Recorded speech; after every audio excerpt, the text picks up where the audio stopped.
워킹맘이라 아이와 함께하는 시간이 너무 없어요. 이래도 괜찮을까요? 이미 대학생 자녀를 둔 워킹맘이 그 해답을 알려드립니다. 안녕하세요. 연작가의 라이프 실험실에 오신 것을 환영합니다. 오늘은 자녀와의 거리두기에 대해 이야기해 보려고 합니다. 아이가 고등학생 때까지는 부모의 역할이 크고 책임감도 막중하죠. 저는 의도적으로 그리고 자연스럽게 아이와의 거리두기를 실천해 왔습니다. 이 모든 과정이 가능했던 이유는 제가 워킹맘이었기 때문입니다. 워킹맘이다 보니 아이와 함께하는 시간은 늘 부족했죠. 아이가 어릴 때는 퇴근이 늦고 주말에도 출근을 하다 보니 같은 집에 살았어도 하루 종일 같이 있는 시간은 정말 적었습니다. 중고등학생 때는 제주기숙사학교에서 아이가 생활했기 때문에 같은 나라에 살았어도 서로 떨어져 지냈죠. 대학생이 된 이후로는 아이가 해외 유학을 가버려서 지리적으로 점점점 더 멀어졌습니다. 하지만 이런 물리적 거리두기가 오히려 아이의 정신적 독립과 자립심을 키우는데 도움이 되었다고 생각합니다. 오늘은 그 경험을 나눠보도록 하겠습니다. 아이를 키울 때 부모가 꼭 필요한 시기를 꼽으라면 첫째는 영유아 시기고 둘째는 초등학교 저학년 때라고 생각합니다. 그 이후에는 오히려 부모가 아이 옆에 찰싹 붙어 있을수록 문제가 되는 경우가 많다고 생각합니다. 영유아기 때는 학습보다 애착이 중요하죠. 부모와 아이가 충분한 애착 관계를 형성하고 아이의 성향과 관심을 관찰하는 것만으로도 부모의 역할은 충분합니다. 단순히 함께 같이 있는다고 해서 애착이 생기는 건 아니에요. 아이의 말을 무조건 수용한다고 애착 관계가 형성되는 것도 아니고요. 아이의 마음을 헤아려 주세요 라는 말이 흔하지만 저는 지나친 감정이입을 항상 경계해왔습니다. 마음을 헤아려 준다는 것이 무조건 아이의 편을 들어준다는 것과는 다른 이야기죠. 감정이입은 내 마음을 투영하는 일이 되기 쉽기 때문에 더 조심을 했습니다. 예를 들어 아이가 친구와 다퉜을 때 아이의 마음이 아플까봐 상대 아이나 부모를 비난하는 것은 문제를 객관적으로 바라보지 못하게 합니다. 그래서 저는 아이와 심리적으로 거리를 두는 대신 아이를 관찰하기로 했습니다. 마음보다는 이성적으로 아이를 바라봤던 건데요. 그 과정에서 아이를 훨씬 더 잘 이해할 수 있게 되었습니다. 그래서인지 아이가 고등학생이었을 때 자주 했던 말이 엄마는 어떻게 그렇게 나를 잘 알아? 라는 말이었어요. 그 이유는 아이를 감정적으로 본 게 아니라 관찰을 통해서 이성적으로 바라봤기 때문입니다. 초등학교 저학년 시기는 학습 습관과 사회성 형성이 중요합니다.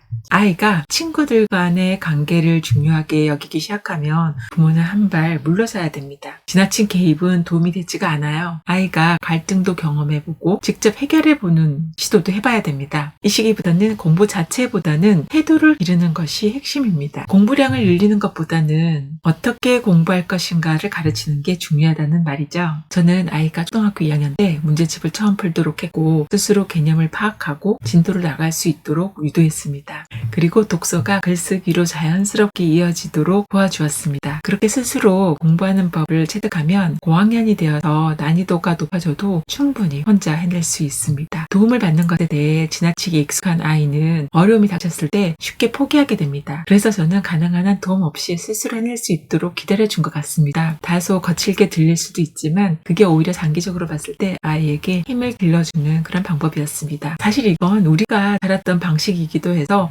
아이에게 그대로 하면 됩니다. 다만 관찰은 멈추지 말아야 합니다. 초등학생 고학년과 중학생 시기는 아이가 정신적으로 육체적으로 급속히 성장하는 시기입니다. 부모가 통제하려 들기보다 변화를 좀 받아들이고 부모도 함께 성장해야 되는 그런 시기이기도 합니다. 물론 때에 따라 개입이 필요할 때도 있어요. 하지만 아이가 자라면서 머리가 굵어질수록 부모의 개입은 간섭으로 여길 수가 있습니다. 이때 중요한 것은 아이와의 관계입니다. 신뢰가 없다면 그 어떤 말도 통하지가 않거든요. 제가 워킹맘이 아니었다면 저도 아이 곁에서 아이를 통제하려고 들었을 거예요. 엄마가 일을 하면 아이와 어쩔 수 없이 떨어져 있다 보니 부모의 욕심을 저절로 포기할 수밖에 없습니다. 그러다 보니 아이가 자랄수록 독립심을 키우는데 엄마가 일하는 것이 큰 도움이 됩니다. 단 아이가 태어난 후 10여 년 동안은 최선을 다해서 관찰을 하고 양육하려는 노력이 필요합니다. 이 시기를 잘 버티면 그 이유는 훨씬 수월해집니다. 저는 이미 과거 10년은 망했어요 라고 말씀하시는 분들도 있어요. 잠시 프로젝트 이야기를 해드릴게요. 프로젝트도 마찬가지예요.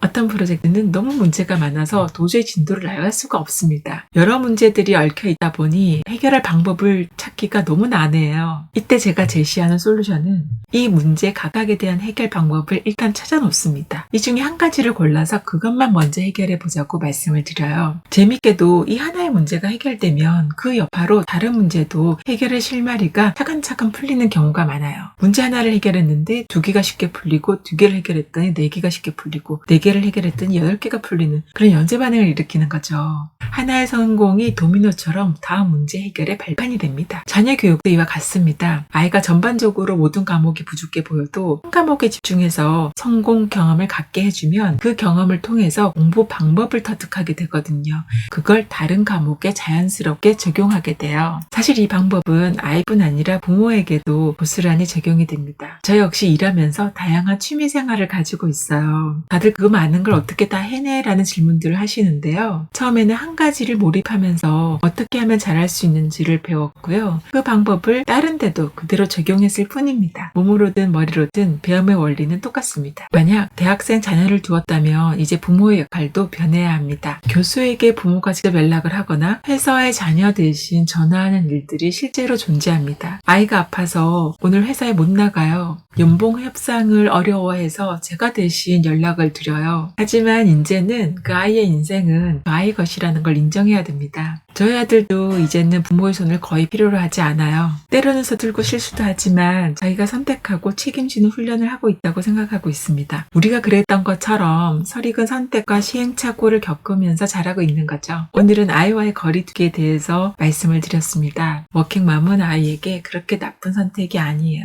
물론 아이를 키우면서 미안한 일도 많고 죄책감이 들 때도 많아요. 하지만 아이가 대학생이 되었을 때 돌이켜보니 장점도 충분히 많았습니다. 아이와의 거리두기 하루아침에 되는 게 아니기 때문에 영유아기, 초등학교 시기, 중학교 시기, 고등학교 시기, 그리고 대학생 조금씩 멀어지는 훈련을 한번 해보세요. 그리고 그 남는 에너지는 아이가 아니라 우리 자신을 위해 써야 합니다. 거리두기를 한 만큼 제 삶이 훨씬 풍요로워짐을 느낄 수가 있을 거예요. 그리고 반드시 기억해야 할 말이 있습니다. 우리가 죽고 나면 저 아이는 혼자 살아야 합니다. 오늘도 영상 들어주셔서 감사합니다. 연 작가님은 아이를 키울 때 직장 다니는 것 때문에 언제가 제일 속상하고 언제가 제일 괜찮았어요? 제일 속상했던 때는 그래도 얘가 어릴 때지 엄마를 너무 찾을 때니까. 좋았던 때는 대학생 되고 나서 다 키우고 나니까 내가 내일 가지고 있는 게 심심하지 않고 너무 좋던데 아이의 마음을